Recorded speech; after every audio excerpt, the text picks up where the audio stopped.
Salam, saudaraku yang terkasih dalam Tuhan. Pada pagi hari ini kita akan belajar firman Tuhan yang saya beri tema Tuhan hidup, yang terambil dalam Lukas 24 ayat 1 sampai ayat yang ke-12. Firman Tuhan mengatakan demikian. Tetapi pagi-pagi benar pada hari pertama minggu itu, mereka pergi ke kubur membawa rempah-rempah yang telah disediakan mereka. Mereka mendapati batu sudah terguling dari kubur itu. Dan setelah masuk mereka tidak menemukan mayat Tuhan Yesus. Sementara mereka berdiri termangu-mangu karena hal itu, tiba-tiba ada dua orang berdiri dekat mereka memakai pakaian yang berkilau-kilauan. Mereka sangat ketakutan dan menundukkan kepala. Tapi kedua orang itu berkata kepada mereka, "Mengapa kamu mencari Dia yang hidup di antara orang mati? Ia tidak ada di sini. Ia telah bangkit. Ingatlah apa yang dikatakannya kepada kamu ketika Ia masih di Galilea, yaitu bahwa Anak Manusia harus diserahkan ke tangan orang-orang berdosa dan disalibkan dan akan bangkit pada hari yang ketiga." Maka teringatlah mereka akan perkataan Yesus itu. Dan setelah mereka kembali dari kubur, mereka menceritakan semuanya itu kepada ke-11 murid dan kepada semua saudara-saudara yang lain. Perempuan-perempuan itu ialah Maria dari Magdala dan Yohana dan Maria ibu Yakobus dan perempuan-perempuan lain yang juga yang bersama-sama dengan mereka memberitahukannya kepada rasul-rasul. Tetapi bagi mereka perkataan-perkataan itu seakan-akan omong kosong, dan mereka tidak percaya kepada perempuan-perempuan itu. Sesungguhnya demikian Petrus bangun, lalu cepat-cepat pergi ke kubur itu. Ketika ia menjenguk ke dalam, ia melihat hanya kain kapan saja. Lalu ia pergi dan ia bertanya dalam hatinya, apa yang kiranya telah terjadi. Pada pagi hari ini kita akan belajar tentang bahwa Yesus benar-benar sudah bangkit. Yesus benar-benar sudah bangkit dari kematian.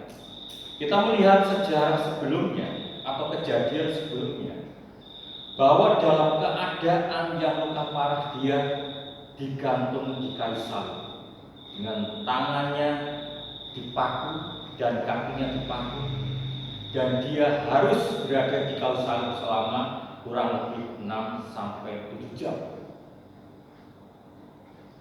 Kemudian setelah itu para prajurit menombak lambung Yesus dan keluarlah cairan. Bahwa ini membuktikan bahwa Yesus sudah mati, darahnya sudah habis dan tinggal cairan.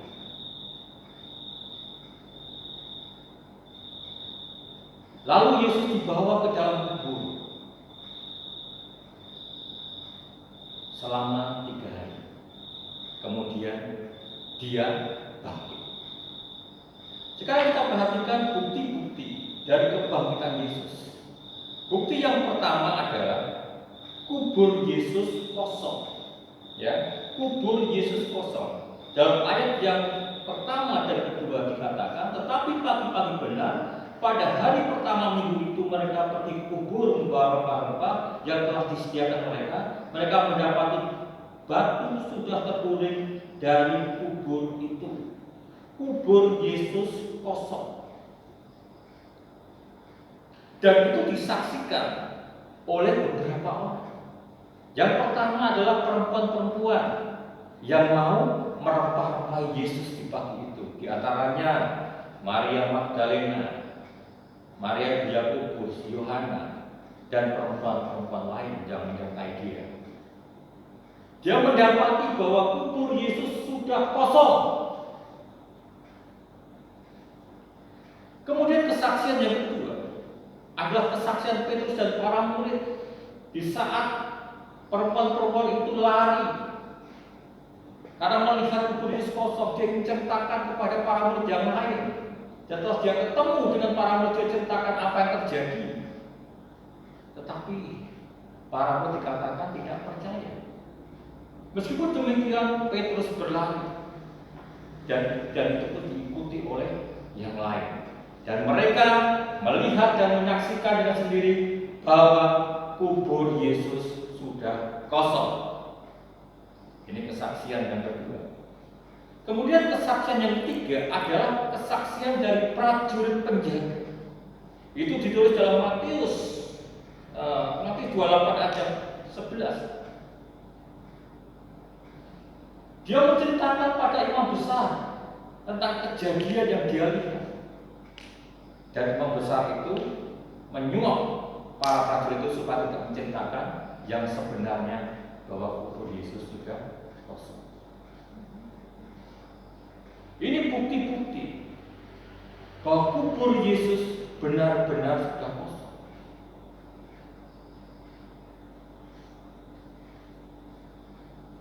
Dan tidak ada rekayasa. Mengapa tidak ada rekayasa? Karena kubur Yesus itu disegel, ditutup dengan batu yang besar, kemudian disegel dengan materai dan dijaga oleh para prajurit pada waktu itu. Dan tidak seorang pun berani untuk membuka batu yang sudah disegel oleh pemerintah Romawi, apalagi bisa dijaga. Bahwa Yesus benar-benar sudah bangkit dari kematian. Amin. Kemudian bukti yang kedua, perkataan Yesus sendiri. Kalau kita membaca Lukas 9 ayat 22, Lukas 18 ayat 33, di mana Yesus mengatakan bahwa pada hari ketika aku akan bangkit, dikatakan seperti itu. Dan di sini pun malaikat yang ada di sekitar kubur Yesus itu pun juga mengatakan demikian. Kita bisa melihat ayat yang ke-5 ya, sampai ayat yang ke-7 mengatakan demikian. Mereka sangat ketakutan dan menundukkan kepala, tetapi kedua orang itu berkata kepada mereka, "Mengapa kamu mencari Dia yang hidup di antara orang mati? Ia tidak ada di sini. Ia telah bangkit. Ingatlah apa yang dikatakannya kepada kamu ketika Ia masih di Galilea, yaitu bahwa Anak Manusia harus diserahkan ke tangan orang-orang berdosa dan disalibkan dan akan bangkit pada hari yang ketiga." Maka teringatlah mereka akan perkataan Yesus itu. Yesus sebelum Dia mati di kayu salib sudah mengatakan terlebih dahulu bahwa Dia akan menderita, Dia akan disalibkan, dan Dia akan bangkit pada hari yang ketiga setelah kematian. Ini benar-benar satu bukti bahwa Yesus itu benar-benar sudah bangkit dari kematian. Kemudian bukti yang ketiga adalah penampakan Yesus. Ya, penampakan Yesus setelah Dia bangkit dari kematian, Dia menampakkan diri kepada para murid. Ya, menampakkan diri kepada para murid. Di antaranya yang pertama, Dia menampakkan diri pada Maria Magdalena dan para perempuan-perempuan yang lain. Kemudian perjalanan dua orang murid menuju ke kota Emmaus. Kita juga bisa menuju kepada Thomas. Padahal Thomas tidak percaya bahwa Yesus sudah bangkit, dia melihat dengan sendiri bahwa Yesus itu sudah bangkit. Dengan bukti apa? Dia memasukkan tangannya ke lubang paku, di mana Yesus disalibkan. Ada luka di sana. Dan Thomas percaya akan hal itu. Kemudian pada waktu Yesus naik ke surga, disaksikan oleh ratusan orang pada waktu itu. Dan yang terakhir adalah kesaksian-kesaksian orang percaya sepanjang abad, di mana orang-orang yang percaya kepada Tuhan merasakan kehadiran Yesus dalam dirinya, merasakan kasih Yesus dalam dirinya, merasakan sentuhan-sentuhan Yesus dalam dirinya, dan merasakan jamahan Tuhan dalam setiap persoalan-persoalan yang dia hadapi. Dan hidupnya merasa dipimpin oleh Tuhan. Itu adalah kesaksian-kesaksian dari orang-orang percaya. Kemudian, kalau kita sudah mengetahui dan meyakini bahwa Yesus itu sudah benar-benar bangkit, apa yang kita lakukan? Tentunya kita sebagai orang percaya harus mentaati apa yang menjadi perintah Yesus di saat Dia akan naik ke surga, yaitu apa? Memberitakan Injil. Memberitakan Injil. Matius 28 ayat 18-20. Itu adalah amanat agung, perintah Yesus untuk memberitakan Injil, yang isinya, pergilah, jadikanlah semua bangsa murid dan baptiskanlah mereka, dan ajarkan, ya, baptiskanlah mereka dalam nama Bapa, Putra dan Roh Kudus, dan ajarkan segala sesuatu yang telah perintahkan kepadamu. Aku akan menyertai engkau sampai pada kesudahan zaman. Itu perkataan Yesus. Dan amanat agung itu harus dilaksanakan. Dan setelah para murid itu menerima amanat agung dari Tuhan, dia pergi memberitakan Injil ke seluruh dunia sampai pada kita. Bapak, Ibu, Saudara yang kasih dalam Tuhan, itu adalah tanggung jawab kita sebagai anak-anak Tuhan. Bahwa kita menjadi saksi, kita menjadi berkat, dan kita harus terus memberitakan Injil tanpa rasa takut. Karena Tuhan sudah berjanji untuk menyertai kita. Tuhan sudah berjanji untuk menyertai kita. Yang berarti apa? Kita tidak sendiri dalam memberitakan Injil. Kita tidak sendiri dalam bersaksi. Karena Tuhan ada bersama kita. Dia adalah Immanuel yang selalu menyertai kita.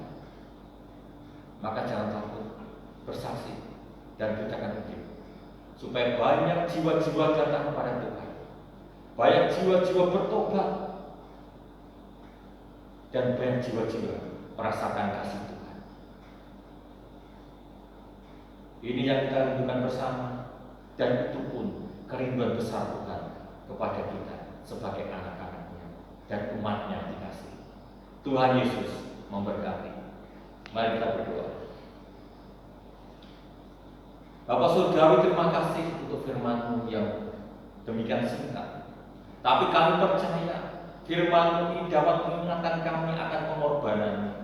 Firman-Mu itu dapat mengingatkan kami dapat Kau mengasihi kami, dan kami pun boleh hidup dalam kasih-Mu, Tuhan.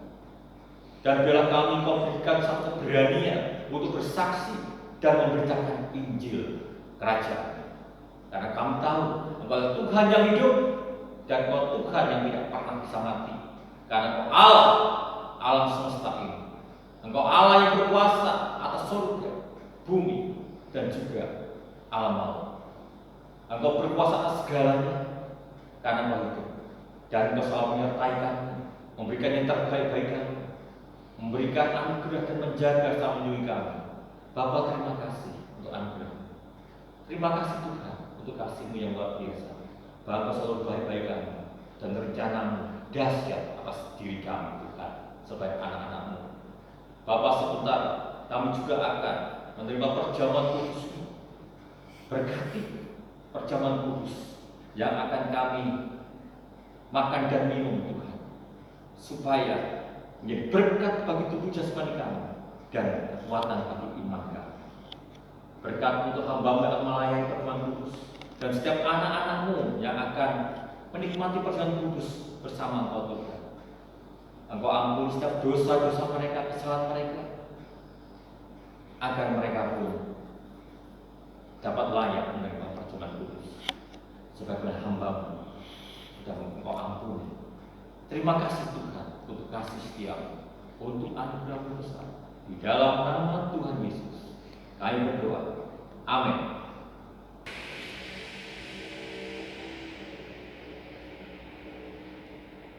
Kita akan menyanyikan satu pujian, salibnya, salibnya. Salibnya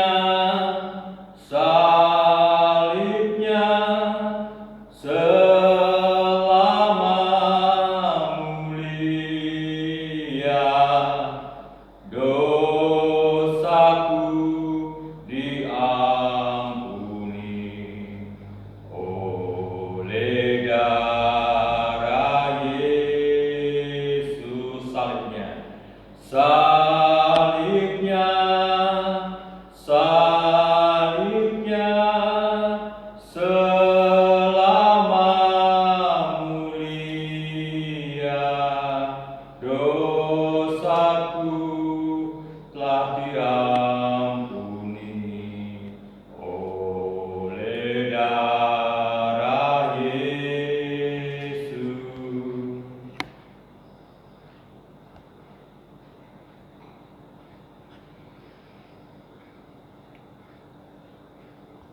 Berkat-Mu untuk roti dan anggur yang adalah tubuh dan darah Tuhan, supaya menjadi berkat bagi hidup kami dan juga iman kami.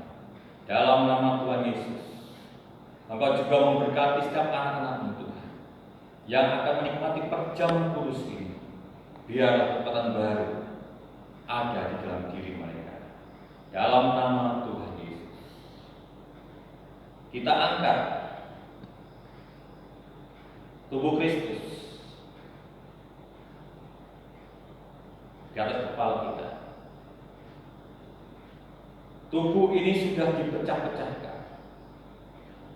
Tubuh ini sudah dicampur dengan dianiaya.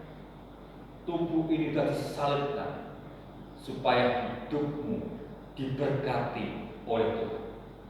Supaya hidupmu mendapatkan satu pemulihan. Supaya hidupmu mendapatkan kecukupan dalam segala sesuatu. Mari kita perhatikan firman Tuhan. Sebab apa yang telah kuteruskan kepadamu telah aku terima dari Tuhan, yaitu bahwa Tuhan Yesus pada malam waktu Ia diserahkan mengambil roti, dan setelah itu Ia mengucap syukur atasnya. Ia memecah-pecahkannya berkata, inilah tubuhku yang diserahkan bagi kamu. Perbuatlah ini menjadi peringatan akan aku. Mari kita makan tubuh Kristus dalam nama Yesus.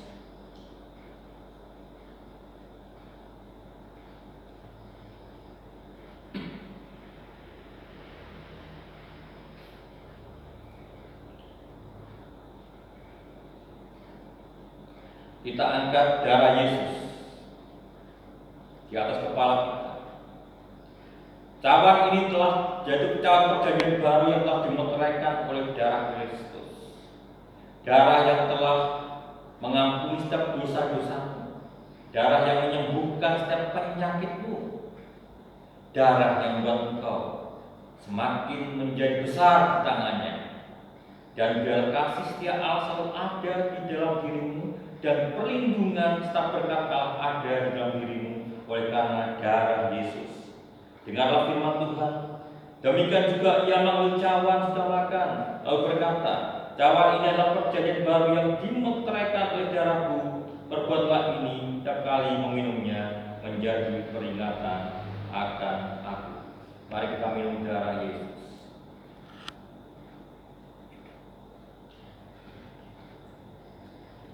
Kita mengucap syukur pada Tuhan. Kita mengucap syukur pada Tuhan. Haleluya. Haleluya. Terima kasih Tuhan untuk perjamuan kudus. Terima kasih Tuhan untuk tubuh dan darah-Mu. Engkau telah berkorban bagi kami. Engkau telah menebus setiap dosa-dosa kami. Engkau telah membuktikan bahwa Engkau sangat mengasihi kami. Untuk itu Tuhan, ajari kami Tuhan. Ajari kami untuk kami mengasihi Engkau dan semakin mengasihi Engkau Tuhan. Terima kasih Tuhan untuk anugerah-Mu. Terima kasih Tuhan untuk semua yang telah Kau berikan pada kami. Terima kasih Bapa, terima kasih.